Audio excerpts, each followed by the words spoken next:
We now go under the hood with William Byron here from Hendrick Motorsports here as we go under the hood on 93.5 and 107.5 The Fan. Kurt Darling and BSwift with you. William, thanks for joining us here, man. Welcome back to the Indianapolis Motor Speedway.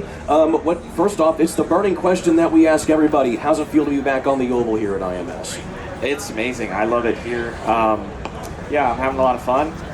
I like the road course as well, but I think anytime you're on the oval, especially going in those garages and going out on the racetrack, it feels a lot of fun.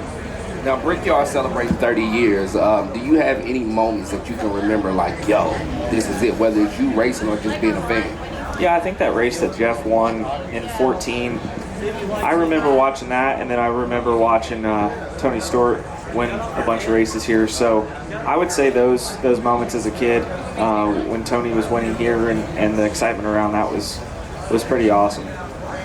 Talking with William Byron here on 93.5, 107.5 The Fan, driver for Hendrick Motorsports. Of course, you have a Jeff Gordon with you in your cabinet as well, and so what kind of advice has he given you, knowing that he's won this race 5 times?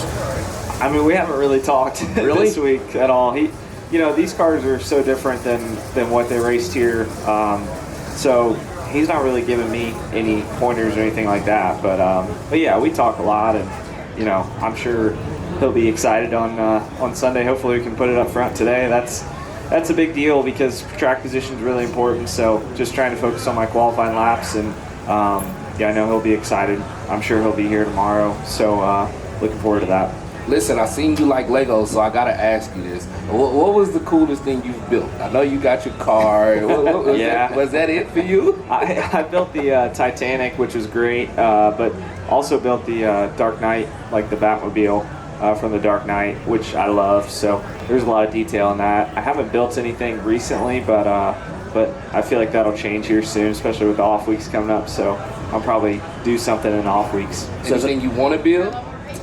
I don't know. I have a Mercedes F1 car right now sitting in my motorhome, so I should do that. Probably take that home with me and do that over the off weeks.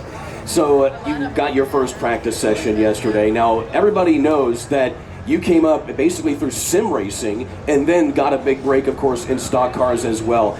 How many times and how many times did you race the Indianapolis Motor Speedway and when you were going through sim racing and then, of course, transitioning that into actually running it? Yeah, I mean, this place in Pocono, I raced a lot because of the way iRacing works in the summer tracks. So a lot of times I was out of school, so I would race Indy and Pocono and Iowa. So a lot of those tracks I have a pretty good rhythm for, and then I was able to win here in Xfinity, which was a big deal for my career. So I feel like just having that background in sim racing, this track definitely I ran a lot of laps on, so I feel like I have a good idea of how to get around it. Now, staying on sim racing real quick, because starting there and then getting your shot, right? Did you ever expect, looking at what today's esports is turning into, this is becoming a billion-dollar industry on all levels, whether it's basketball, football, racing. Did you ever think one day, like, yo, this is going to be the real future of what's next? Not really. I mean, I think, it was starting back when I was on there. Dale and Landon Castle and a lot of guys were racing on there a lot, but honestly, no, I never thought it would get to what it is now, where there's actually a competitive series and money attached to it. So I think it's great. There's a lot of great sim drivers that don't get a chance to race in a real car, and the two don't always translate either. Right. So it's definitely a lot different and unique, but I think it's great they're getting opportunities. William Byron joining us under the hood here on 93.5 and 107.5 The Fan. So, William, you're third in the points coming into this. You have 3 wins on the season, but fifth. Fifth. My bad, my fault. So, but either way, you're still up there in the points. You're in a good spot. So, with that being said, is there any pressure to kind of keep padding that and make sure you're in a good spot for the playoffs? What's the mental capacity coming into this race? Yeah, we're certainly trying as hard as we can. I wish we would have been a little more consistent to this point, just in terms of our speed. I feel like we could stand to have more speed, so that's from all aspects. And I feel like we've typically have done a good job executing on Saturdays, or mostly Saturdays when we qualify. So I look forward to that. I look forward to qualifying And yeah, we just need to kind of keep working through the events and hopefully use this summer break that we have coming up to regroup and get a little bit faster for the last few weeks of the year. Now, weekend after weekend, you get a chance to hop in this car, go crazy fast on tracks all around the world, but you got off weeks coming up. Is there something in your garage, your personal garage, that you like, I can't wait to get back home, whether to work on it or just drive? I definitely don't work on them, but I would say I have a Corvette at home, so maybe I'll drive that a little bit more over the off weeks. But honestly, just looking forward to getting away from racing for a little bit. And I love what I do.